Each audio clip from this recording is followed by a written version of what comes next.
So, it's episode 44 of the Wrestling Rundown. We are the Gobbledygooker, the Red Rooster, and Eddie Guerrero's dad, a.k.a. the same person. Welcome to Life of Coding to Cody.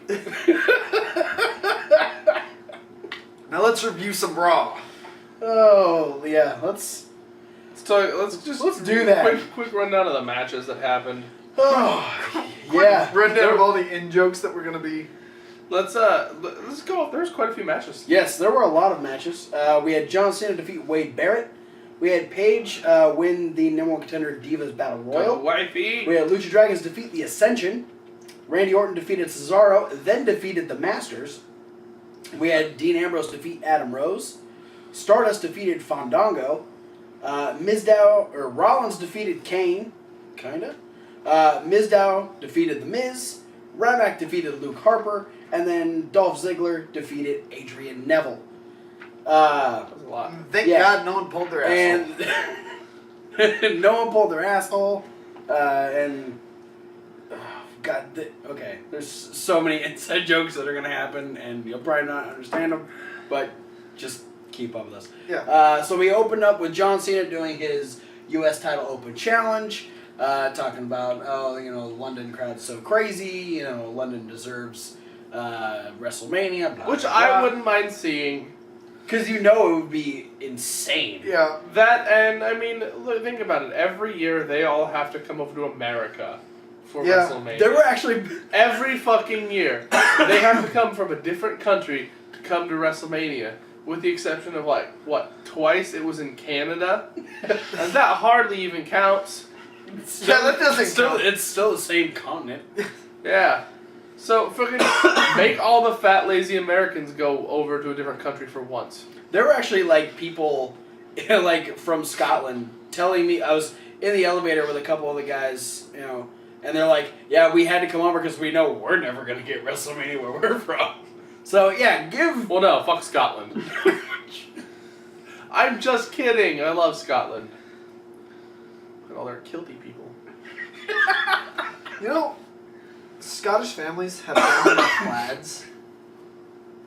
Yeah. That's a thing. It's like a crest. Yeah. But it's different. it's their shade of plaid. Yeah. It's their specific patterning of 3 colors into the plaid design. Yeah. It's a true story. Trivia night with the Wrestling Rundown. So Cena's open challenge was answered by, of course, Bad News Barrett, who gets a huge pop from the London crowd. Despite his retirement, I was really, really pulling for William Regal. Yeah, I'm surprised he didn't at least make a cameo, or maybe he will on SmackDown because SmackDown's going to be in London also. But yeah, I was surprised that William Regal didn't show up in a backstage segment or something. But we had a pretty good match between Cena and Barrett. It was very, Barrett was on offense a lot. Yeah. Just trying to get hype up the crowd a little bit more. Cena did I end thought it was up. because he was trying to win. Yeah. I thought it was because that's how some matches go. Oh, you thought Bad News Barrett was going to win a match against John Cena. No, he thought he was trying to win. Yeah. No. That's why he was having so much offense, is because he was trying to win. No, he was just biding his time, waiting for that springboard stunner, which ended up setting up for the AA, and John Cena got the win. I had you convinced twice during that match. You did. With the wasteland and the bullhammer. With the fact that it was in London, I was like, oh, are they really going to give it to Barrett? Because that'd be fucking awesome. But no, I should have known better. Yeah, I knew it was a good one. But I think I'm a little bit smarter than you. Oh, snap. Well, I could have told you that. That's fair enough. That's nothing. So Cena wins. Rusev's music hits. Lana comes out and starts talking to Cena. I giggled the first time I watched this, because I watched this 8 hours before these guys showed I up. thought you were going to say 8 times. We've been watching Raw during all day. During her little promo, she keeps looking back to the entryway, awkwardly over and over again, as if to, with a look on her face is how come Rusev hasn't come out yet? That would be because Rusev was behind Cena, coming through the crowd, and punched Cena in the face with a chain. And then we are informed by Lana that when Rusev gets his rematch for the U.S. title Extreme Rules, there's going to be a Russian chain match, which apparently happened between Bruno Sammartino and who? Ivan Koloff. Ivan Koloff. So I don't know The what Russian bear. I don't know what the difference is between a the Russian. most famous match in the past few years, according to Michael Cole. Most famous chain match in the past few years. So I don't know what the difference between a Russian chain match and a regular chain match is. But Chains from Russia. Oh, alright, cool. Well, with that out of the way, we had the Divas #1 Contender Battle Royal. We had 8 Divas in there. Eliminations happened very quickly. Yeah. We had the first two eliminated were Summer Rae and Natalya, both of which were eliminated by Rosa Mendez. Yeah. What the fuck? Why? But Rosa Mendez was Was that then pity elimination? Rosa was then immediately eliminated by Emma. That was really hard She to was say. immediately eliminated. Immediately eliminated by No, you're fucking it up. Stop. I was fucking it up before. Just stop. I was trying to rescue you. And then you ruined it. I'm gonna let you drown. I ruined it immediately. It's like he threw you a life preserver and then you threw it back because you didn't know what fuck to do. this. Just like, oh, frisbee. Oh, you shit. catch. This is fun. Glug, glug, glug. That kind of episode. Yeah, it's one of those weeks. So then we're left. Emma ends up getting eliminated by Alicia Fox, I believe. Yep. All I'll stop you if you're wrong. right, cool. So then we're left with Paige, Alicia Fox, Cameron, and Naomi. Hey, cry. They end up Naomi gets the scissor kick by Alicia Fox. They start double teaming on Paige. They try to eliminate her a couple times, but Paige is able to do this little hey, I'm gonna get eliminated. No, I'm not. Distraction. Double rear view. That's how you turn ass. And Naomi hits double rear view on Alicia Fox and Cameron. Cameron then gets eliminated. Yes? Well, both of them do. But Cameron's the next one. They're like... Are they simultaneous? Yeah. I don't remember. Okay. I remember Naomi throwing Cameron out because I remember it was Funkadactyl on Funkadactyl action. And then so the last two in are pretty much, kind of the ones we expected to win. Yeah. So we got Naomi, we've got Paige.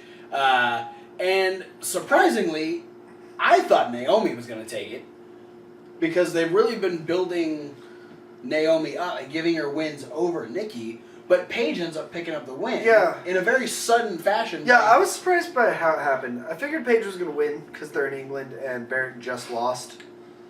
And I knew she was going to win because she was wearing those awesome shoes I got her. Her Union Jack boots. Yep. So Paige becomes #1 contender. We come back from commercial and, we're Paige is talking about how, she's... she gets to be #1 contender. She's gonna. This is, of course, my home country. These are all my fans. These are my people. Blah blah blah. Talking it up. She drops the "This is my house" line. Then all of a sudden, Naomi turns fucking heel and beats the shit out of Paige. Yeah. I think it was a little awkward that. I'm not saying. I'm not racist here. I think WWE's pretty racist here, though. For having Paige, Paige announces this is her house. Then the black lady decides, oh, I'm gonna get in there and beat her up. Is that a home invasion? Yeah, I'm pretty sure. Fucked up. WWE, you just. Yeah, I'm okay with the idea of Naomi being heel. It's just very sudden, and the fact that it was there wasn't a lot of cause for it. No, she went full on heel right away. And we'll talk about it now. She does later explain that because she's had multiple wins over Nikki, why did they have to have the Battle Royal? Why didn't she just get the spot at Extreme Rules? Yeah. And so, she's done working, trying to be the nice person and earning her spot. She's going to now take it. Yeah. So, all right. So we have heel Naomi. I'm okay with it. There are already too many heels. Fair. The Divas division. Yeah. That just means that Charlotte's coming up pretty soon. Hopefully. So the Russian chain match. Oh, okay. We have rules. It's very much like the bull rope match, except a chain instead of a rope. Oh. I'm okay with that. They're going to be linked via chain. That's cool. At least according to every other bull rope match that's happened, Russian chain match that's happened. That's what should happen, but don't be surprised if WWE fucks it up for everybody. Well, that would be like WWE. Since you watched it twice and you have a better idea of what he said, do you want to run us through the Bray Wyatt promo real quick? We still haven't gotten an official who he's going after. But I've watched it twice. But that doesn't mean I have a better idea of what he said. Okay. Any highlights? It was a lot of starting out on the same idea of dedication, which we talked about last week. Basically, being over infatuated with things because of his dedication and it becoming love of things, and that he's gonna reach into the person and pull the love out like it was a cancer and replace the void where the love used to be with good old-fashioned fear. And that's just weird. I want old-fashioned ice cream. You're not gonna get ice cream. Well, you wanted cotton candy while we were watching Raw. Changed my mind. It's my prerogative. He just wants sweets from Bray Wyatt. He looks like he eats plenty of Yeah, sweets. he probably knows some good sweets. We're getting very direct things that he wants to do to said person, but we're not getting any clues as to who this person is. And he says, "That's right, I'm talking to you." Whoever's behind the camera. Like in that corner. I'm guessing it's Vince. It's just we're gonna get Bray Wyatt versus Vince. Some guy was just at the catering table, and he pointed to him, and he's like, "Oh shit, me?" The guy was grabbing the last pizza roll. Then our next match, we had the Lucha Dragons taking on the Ascension. The Ascension getting no entrance. The Lucha Dragons, the show comes back to commercial while the Lucha Dragons are jumping into the ring. Yeah. Yes. So neither team really gets an entrance. But at least, we come in with that upward camera view of Kalisto jumping in. Right. Then we get the full pan out, we get Sin Cara jumping in. Well, it's what you would expect if the Lucha Dragons were going over a more established team. For them to cut in halfway through the Lucha Dragons entrance to give the other team more time for their entrance. But nope. Just... and this match was very much in the Lucha Dragons' favor. The Ascension didn't get much offense. Granted, a lot of the matches through the night weren't very long. Yeah, what it really meant was we're going to cut out the entrances so we have more time for everything else on the show. Yeah. But we also want to throw in a tag team match. Yes.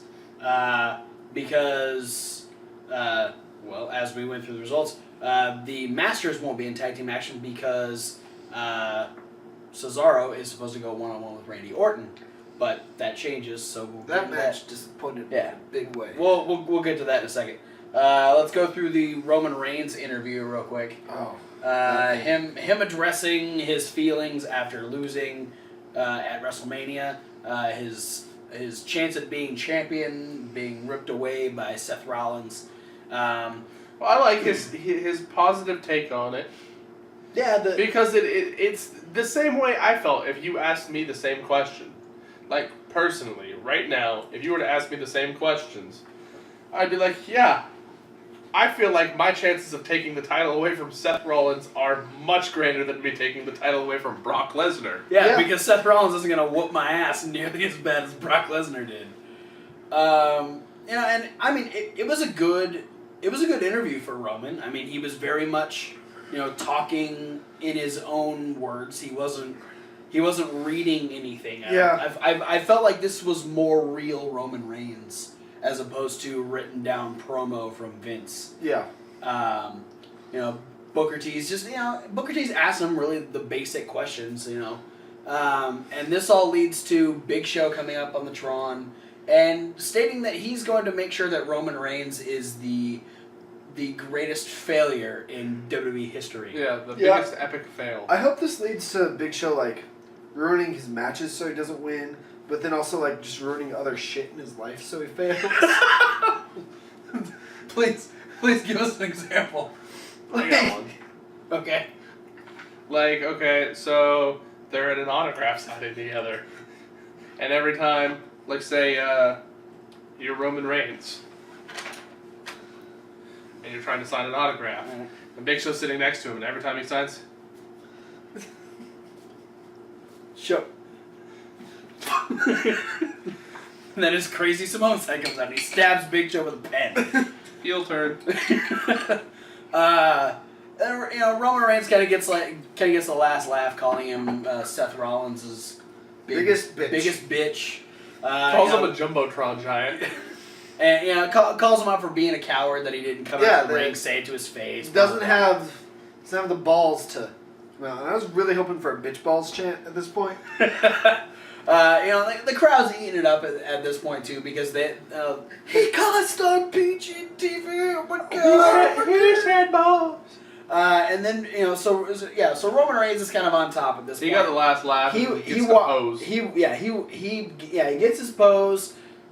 We get a little talk from we get the zoom in on Bradshaw and Cole, and they're really interested onlookers. Yeah, and, they're talking, and then all the while Roman Reigns is going up. He hits the like ramp. a spring or like that jackass fist and just disappears and then flies back out. But then we find out that it's Big Show, and Big Show proceeds. So it was the giant jackass. Big Show apparently had an That was issue. just Big Show's fist. Yeah. Well, yeah. He was the stunt double. Yeah. Or he's just a giant jackass with a fist. That's very plausible. Big Show has an issue with I think he had an issue with the car. Yeah. I think the car had an issue with the Big Show. Afterwards the car did. He throws Roman into the side of this. What did Michael Cole call it? Oh, it's an English taxi cab. He called it the English taxi. Okay. He wasn't sure what to call it at first. He was like super hyped, and then he got to there, and he's like, I don't fuck know is what that? that is. I have a horrible vantage point from my desk all the way over Never here. seen something like that before. Roman gets tossed into the side a couple times. Then gets thrown into the Tron thing, like the LED board of the Tron. Yeah. Oh, yeah. Gets punched in the sternum really hard. It's like side of the car, board, side of the car. Then top of the car. Then top of the car, and then he gets chokeslammed. And Big Show climbs the car, and the car almost flips. Yeah, the car also though, like I expected the hood to cave in when he was like standing on the motor area, picking Roman Reigns up. Yeah, it's a sturdy car. And then he got up on the roof, and that kind of dented the roof where he was standing. Yeah, the biggest dent came from the chokeslam though, because that was like a Roman Reigns sized dent. Yeah, it was like roughly the size of between his neck and ass region. Yeah. Exactly that big. That exact region. Roman Reigns. Yeah, it's only that big. Yep. Yeah, Roman Reigns is that big. Roman Reigns is pretty skinny. He looks a lot bigger on TV. Roman Reigns didn't have a very, very good night on Raw. So then we go to Randy Orton versus Cesaro. This is the first of two matches that if Randy Orton and Seth Rollins win their match, they get to choose a stipulation going into their match at Extreme Rules. Yeah, and unfortunately, this match we were super duper excited about. Because it's Randy Orton and Cesaro. Yeah, uppercuts for days. Or a match for like 40 seconds. Ends up not having uppercuts for days. Ends up like going about 2 minutes before Tyson Kidd gets involved and pulls Orton out of the ring and gets Cesaro disqualified. Which the ref didn't see that part. No, the ref saw like clotheslining Tyson Kidd. It's like, you can't do that, Tyson. I was waiting for the announcement to be Randy Orton got disqualified. You can't chest him in the arm so hard, Tyson. You guys are done. So then Kane, being the stooge that he is, trying to stack the decks against Orton to help Rollins, decides to make it a handicap match. So now Randy Orton has to face both Cesaro and Tyson Kidd, and it gets interesting here. I don't think Tyson Kidd was on his game. He had a couple of issues in this match. He slipped off the top rope, tried to springboard. Tried to recover, and then it was just kind of an awkward neck breaker. Yeah.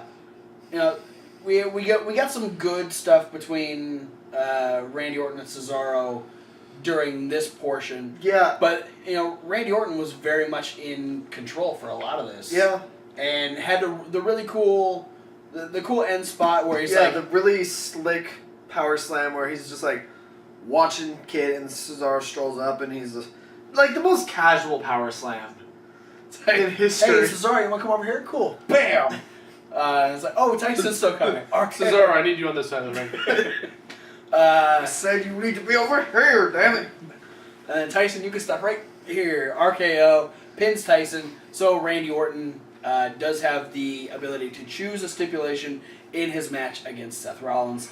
Seth Rollins is then talking to Kane and goes, oh, do you have any more great ideas?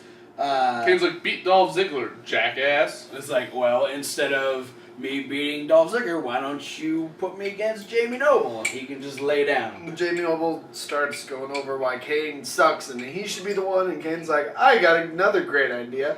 That involves your testicles on a car battery. And then Seth Rollins goes, whoa. How about you go in a match against me and you do the right thing and lay down? So now everything's kind of on, everything's on Kane at this point. Like, Kane has to make the decision that's going to help Seth Rollins because Randy Orton now has the advantage, and that's not best for business. And then we have, this is where things start getting weird. We come back from commercial. We have Adam Rose. Wait, that didn't start when Rosa eliminated 2 people out of a battle royal? That was just unfortunate. We have Adam Rose hanging out in the ring with the Rosebuds on the outside, and he ends up going against Dean Ambrose. Yep. And losing. Very quickly. It wasn't a long match. No. Short match. That was it. Maybe there's not going to be a main event this week. I don't know. Then we have Big Show talking to Kane, telling him, hey, you do know that Triple H and Stephanie live by what's best for business. That's what they strive for. They try to make that a thing. You need to do what's right. You need to go out there. You need to lay down. We made a Seth Rollins. commitment to them. He's like, remember at Survivor Series when I punched John Cena? It wasn't because I don't like him. Well, I mean, I don't like him, but that's not the point. It's I needed to be on the winning side. And the authority is the winning side. Yeah. So because they win all the time. So Kane, go be a bitch and lay down for Seth Rollins. And Kane officially makes the match. Yes. Right at that point. He goes, it will be Seth Rollins versus me. And I will do what's best for business. Yeah. Then He'll reinstate CM Punk. who? No. Who wants to talk about this one? Stardust versus Fandango. Sure. It was a fast match. Yeah. And I don't really understand the point of the match except for the ending. Not a ton happened until Fandango knocked Stardust down and got him ready for the leg drop. But when he jumped, Stardust had already gotten up, so he leapfrogs over Stardust. Stardust takes the time that Fandango has to turn around to springboard off the ropes to hit that disaster kick and get the win. Stardust takes off. Fandango gets up, kind of like he didn't just take a finishing move from Cody Rhodes. And was like... took a finishing move from Stardust. That's true. A lot less effective. Yeah, way less effective. And he says, hey, the reason why I've been failing is because I've been only sharing my gift of dance with Rosa, but he really should be sharing his gift of dance with the world. And then he says, is that a metaphor for sex? Do you want to have sex with, like, everyone? He wants a giant orgy. He very well might. I mean, maybe. I feel like they watched Lucha Underground and they're like, so they did this thing with Son of Havoc where he kept losing and they dumped his girlfriend and he won. And now he's really popular. Let's do that with Fandango. But yeah, and he says, "Maestro, please," and he drops the microphone, and then they play the original Fandango song, and the crowd loses their mind. Yeah, and then Fandango just gets weird. He ends up he gets on the Spanish announce table. He's dancing. Yeah, he that's starts fun. walking across the guardrail. That's a little dancing. strange. Then he walks back over to the American announce table and grabs JBL's hat, puts it on, and starts gyrating while pointing at JBL. And JBL loves it. So I think that was the weirdest part, that JBL was okay with that. So this is like... So Fandango's found his new dance partner, I guess. It's JBL. Yeah. That's going to be his new entrance rather than having that like a dance partner like Rosa or Summer Rae. He's going to come out and give somebody at the commentary table a lap dance. I just thought it was going to be him and JBL square dancing. We're going to get country Fandango next week. Oh, Can you just go through all the musical genres? You know what? It's WWE, and I would not be surprised. So then we get another backstage segment. Kane was just the star of this show. He was in like almost every segment tonight. He's back there, like, you know, he's contemplating this match. Like, he doesn't want to do it, but he realizes he has to. Daniel Bryan comes in to say something, and Kane asks him to please leave, and that throws Daniel Bryan. Like, please? He said, please? What's wrong with you? And then proceeds to just give him all kinds of crap, and it just pisses Kane off. And because Kane realizes, like, leave. And then Daniel Bryan's like, all right, I'll leave, but just when you go out there tonight, be a man and not a stooge. Then we get Rollins versus Kane. Kane didn't quite do what Rollins wanted him to. First he starts stripping. And Rollins is like... So now we're figuring that Kane and Fandango are going to be teaming together Yeah. Rollins is like, I'm the only one who's supposed to be shirtless in this match. And then Kane... Wait, is that not what he was mad about? No. Oh. Kane then postures up to Seth Rollins, which makes Seth kind of nervous.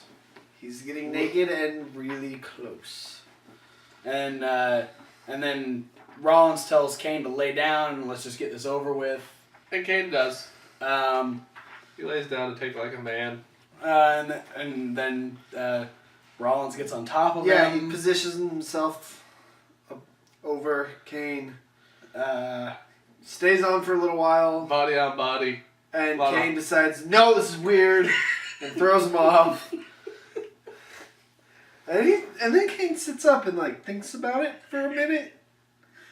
Like he's maybe regretting the choice to go there with Seth Rollins.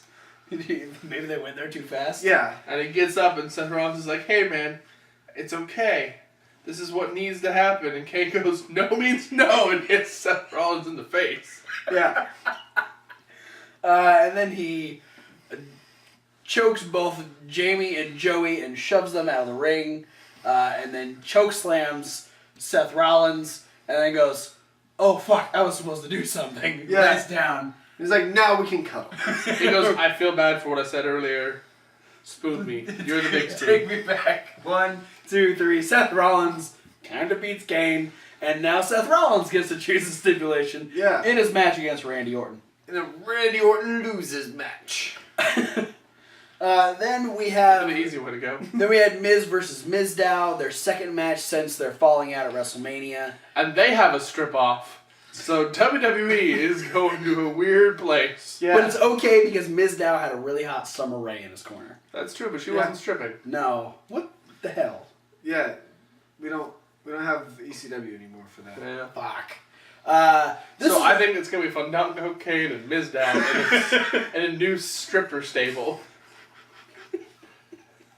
Matt. Oh no. Mizdow ends up winning. This is another quick match. Mizdow ends up winning with a roll up.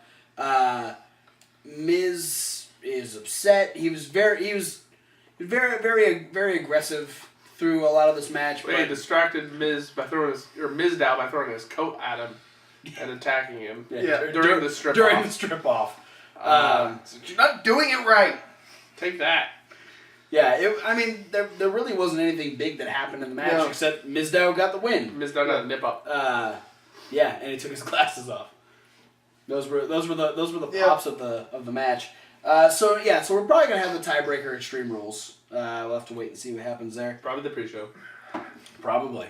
Then we had the Primetime Players segment, making fun of the Matadors, kind of going through their stuff with the New Day and the Ascension prior.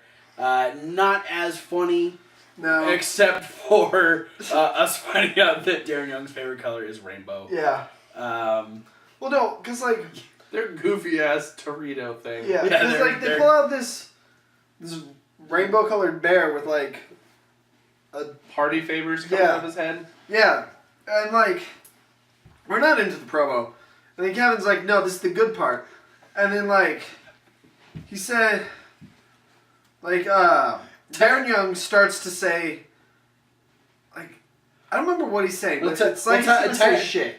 Titus goes, what is it? This ain't no damn Torito. That's some bullshit. Shut your mouth. And so I thought that was the good part. I was like, oh, that was kind of funny. And then Darren Young's like, but it is my favorite color. Yeah, rainbow's my favorite. I'll take it because rainbow's my favorite. Yeah, Thomas lost his shit. I had to walk around. He couldn't sit any longer. It was too much. He had to walk that one off. It's too much funny. That joke almost tore his asshole. I wanted to make a Darren Young joke, but I decided against it. Yes. Just saying you wanted to was making a Darren Young joke. Well, okay. I'm Darren Young would know about tearing assholes. Okay. That's all I'm gonna say. And there we go. Wow. I'm waiting for this to like take us to hell. No, I'm waiting for all these things that they're saying towards the other tag teams to like actually. Yeah, they're gonna do a match. They're gonna do an in-ring promo, and then all of the tag teams in WWE are gonna beat the fuck out of them. Yep. So then we have Ryback versus Luke Harper, which is again really short. Yeah, it's a match. Ryback slap off. Yeah. Yes, they slap each other, and then Harper kicks Ryback in the face so hard he just falls over like a goddamn rock. Yeah. It's like Ryback does powerbomb Luke Harper, which was pretty cool. You cut him because Luke Harper was apparently going for a step-up Hurricane Rana. It just fucking... It was impressive. Ryback ends up winning by disqualification when Luke Harper rips the top of the table off and hits him in the face with it. Yeah. And then your winner is Dean Ambrose because Dean Ambrose runs down and chases off Luke Harper. Luke Harper's like, no, I'm done. I got disqualified. I kind of beat Ryback. Yeah. I'm done. Well, that's Harper's new thing. He gets pissed and he hits people with things. So he hits things with people. Yeah. Yeah. So we're maybe gonna get some sort of stipulation match because they keep powerbombing Dean Ambrose. Yeah. Shit. It was like it was like a table. It was ladder first. Oh, ladder first. Yeah. It was like ladder WrestleMania, table. Then a table on SmackDown. Then they brought a chair in. Yeah, Luke Harper hocked a chair at Ambrose. So probably going to be a submission match. Sounds about right. And then it's a hair versus beard match. Then in our last match of the night, our main event. So loser has to change their clothes match. Oh god. Loser has to wash their tank top match. Dolph Ziggler comes out because he was originally slated to face Seth Rollins. Yeah. He goes, hey, he starts saying something about Kane. He's like, Kane, if you wanna be I can't remember what he said. He said something about being a stooge. Yeah. I'm gonna take a page out of Cena's book and I'm gonna throw out an open challenge to anyone in the back. It's in Cena's notebook. Yeah. Which is a secret reference to the fact that him and Cena get together and watch the Notebook a lot. I thought it was that might be a thing. I thought it was that they compare their journal entries. Oh. Ziggler has to be careful of which page out of Cena's notebook he's stealing because he might take an important one like a move. No, Ziggler's just give that back. It's like, oh, you need this way more than I do. I wrote a few extra notes there for you. He's like, I know how I can sell the shit out of it. You can have this back for $5. The open challenge is accepted by Adrian Neville, and this match is fucking awesome. This is the match of the night. All the like. I'm glad this was our main event. Yeah, any like what the fuck thing that happened on Raw, this match made it worth it because this match was great. Yeah, because it's Dolph Ziggler versus Adrian Neville. It was short, so it was like a teaser trailer for the next time Dolph Ziggler and Adrian Neville get to have a match against each other with a longer time slot. We had the fucking the Asai moonsault was awesome, and then Adrian goes, what could I do better? Oh, I'm gonna be an airplane and I'm gonna walk on the barricade. Okay, I'm here. He looked more like Eugene doing that. Yeah, at that point I'm thinking, man, he's trying to be Jeff Hardy, but Jeff was like better at this because he like ran, but then like no, because there's a fucking 450 splash. This is all after doing a standing shooting star press in the rain. Yeah, and the 450 is so impressive that it like explodes Dolph Ziggler's eye because he starts bleeding from his face. Yeah, he got wide. He's like, what the fuck? God. He sold that so well. They popped all the blood vessels in his eye. Tore his eye hole.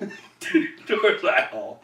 Dolph Ziggler does end up getting the win though, with the shoulder to post zigzag combo. Yeah. And it was cool because there was kind of respect because Dolph Ziggler was like trying to pick up Adrian Neville, like, hey, good job, and then Sheamus fucking ruins it. Yeah, Eddie Guerrero's dad comes out, and attacks everyone. No, it was Red Rooster. God damn it, Terry Taylor. Why'd you gotta ruin everything and get so buff and less tan and young And become Irish. and bearded? Fucking gobbledygooker. Yeah. Anyways, Sheamus has got a beef with small people. Yeah. So He's got a small man complex. Yeah. let's just get to the end of this program where he loses to Torito. All right. Well, we have to wait for him to go through Kalisto next week. Yeah. We'll get there eventually. And then we come to the end of the night. It's the Extreme Decision.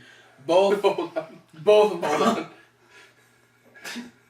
I have to relate this back to Extreme Rules real quick. Uh-oh. Sheamus is really going to regret picking on all these small guys because he doesn't realize that Extreme Rules for the Intercontinental title, it's going to be him against Dolph Ziggler and Adrian Neville and Daniel Bryan in a hide and seek. That's going to be their stipulation? Yeah. Oh, shit. And he's not going to be able to hide anywhere because he's so big. And the other three guys are going to be like fucking pros because they're small. You can hide everywhere. Okay, so we end the night with the Extreme Decision. Seth Rollins has a recliner. We have way better ideas than Seth Rollins and Randy Orton, by the way. Yeah. Yeah.